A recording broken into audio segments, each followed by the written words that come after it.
এই মুহূৰ্তত জানাইছো এটা গুৰুত্বপূৰ্ণ খবৰ। বৰাকত দুদিনীয়া কাৰ্যসূচীৰে মুখ্যমন্ত্ৰী ডক্টৰ হিমন্ত বিশ্ব শৰ্মা গুৰুত্বপূৰ্ণ মন্তব্য প্ৰকাশ মুখ্যমন্ত্ৰীগৰাকীৰ। উদ্ধাৰ বন্দত মহিলা উদ্যমিতা আঁচনিৰ চেক প্ৰদান মুখ্যমন্ত্ৰীৰ। শিলচৰৰ মধুৰাঘাট দলঙৰ আধাৰশিলা স্থাপন মুখ্যমন্ত্ৰীৰ।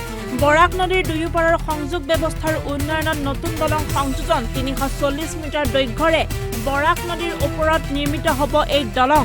১০১ কোটি টকা ব্যয়েৰে নিৰ্মিত এই সেতুৰ প্ৰকল্প। শিলচৰৰ এলিভেটেড কৰিডৰ নিৰ্মাণ কাৰ্য জানুৱাৰীত আৰম্ভ হোৱাৰ সম্ভাৱনা। পুনৰবাৰ জনাইছো, বৰাকত দুদিনীয়া কাৰ্যসূচীৰে মুখ্যমন্ত্ৰী ডক্টৰ হিমন্ত বিশ্ব শৰ্মা গুৰুত্বপূৰ্ণ মন্তব্য প্ৰকাশ মুখ্যমন্ত্ৰীগৰাকীৰ। উদ্ধাৰ বন্দত মহিলা উদ্যমিতা আঁচনিৰ চেক প্ৰদান মুখ্যমন্ত্ৰীৰ। শিলচৰৰ মধুৰাঘাট দলঙৰ আধাৰশিলা স্থাপন কৰে মুখ্যমন্ত্ৰীগৰাকীয়ে। বৰাক নদীৰ দুয়োপাৰৰ সংযোগ ব্যৱস্থাৰ উন্নয়নত নতুন দলং সংযোজন। ৩৪০ মিটাৰ দৈৰ্ঘ্যৰে বৰাক নদীৰ ওপৰত নিৰ্মিত হ'ব এই দলং। ১০১ কোটি টকা ব্যয়েৰে নিৰ্মিত এই সেতুৰ প্ৰকল্প। শিলচৰৰ এলিভেটেড কৰিডৰ নিৰ্মাণ কাৰ্য জানুৱাৰীত আৰম্ভ হোৱাৰ সম্ভাৱনা।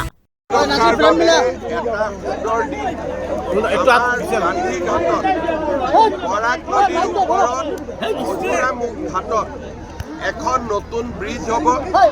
৮০ কোটি টকা আমি খৰচ কৰিম আৰু উইদিন 2 ইয়াৰ্ছ আমি ইয়াক কমপ্লিট কৰিম। ভাল কনষ্ট্ৰাকশ্যন কোম্পানী এটা কাম পাইছে, যোনে ভাল ভাল কমপ্লিকেটেড কাম আগতে কৰিছে। মই ভাবোঁ এই দলংটো সুন্দৰ কৰি হৈ যাব। আৰু বৰাকৰ ওপৰত আপোনালোকে জানে যে বহুতবিলাক দলঙৰ কাম চলি আছে। শিলঘাটৰ ওপৰত দলং 50% কমপ্লিট হৈছে। আমাৰ বৰতিগ্ৰাম সেতুৰ এই দলঙৰো কাজ অক্টোবৰৰ ভিতৰত কমপ্লিট হৈ যাব। শিলচৰত ফ্লাইঅভাৰৰ কাৰণেও চেংচন হৈছে, কণ্ট্ৰেক্টৰে কাম পাইছে। বৰাকত যিমানবিলাক ডেভেলপমেণ্ট হৈছে আগত কেতিয়াও হোৱা নাছিলে। মই বৰাকৰ ৰাইজক অভিনন্দন জনাইছোঁ।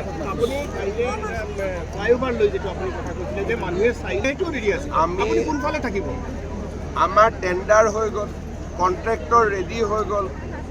কালিৰ পৰাও যদি কওক, কালিৰ পৰাও কাম আৰম্ভ। আমি ডিচিক এটা নিৰ্দেশ দিছোঁ যে মানুহৰ লগত কথা পাতি আমাক এটা ৰিপৰ্ট দিব লাগে যে দলংটো মানুহক লাগে নে নালাগে। ডিচিৰ ৰিপৰ্টটো পোৱাৰ লগে লগে আমি কাম ষ্টাৰ্ট কৰি দিম। এতিয়া যিসকল মানুহে ইয়াক অপ'জ কৰিছে তেওঁলোকৰ লগতো আমি কথা পাতিম যে কেনেকৈ, কাৰণ এটা কথা ঠিক, দলংটো হ'লে 2 বছৰ অসম্ভৱ জাম হ'ব।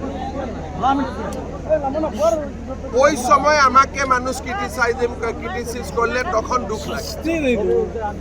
আজি কি হয়েছে, যেনেকুৱা ফ্লাইঅভার হলে প্রথমতে মানুষ সাপোর্ট করে, কাম চলি থাকোতে গালি দিয়ে, কাম কমপ্লিট হলে সেলফি উঠে।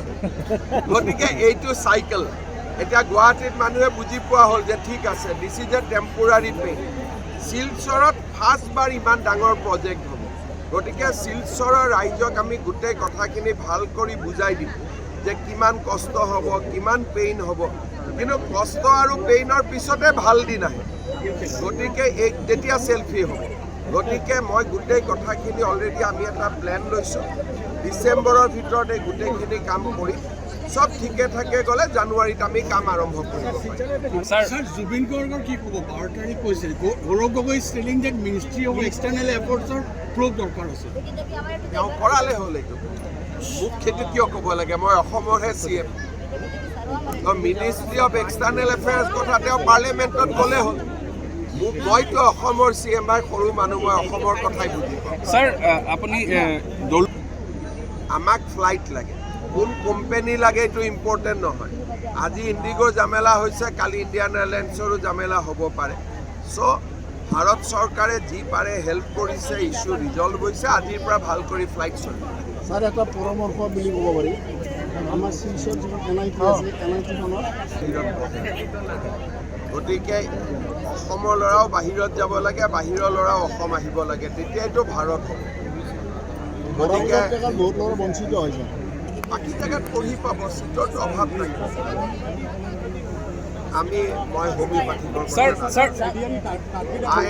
I am not আমি এগুলা জানি না, আর ওগুলার সঙ্গে আমার কিছু সম্পর্ক। Sir Tezpur university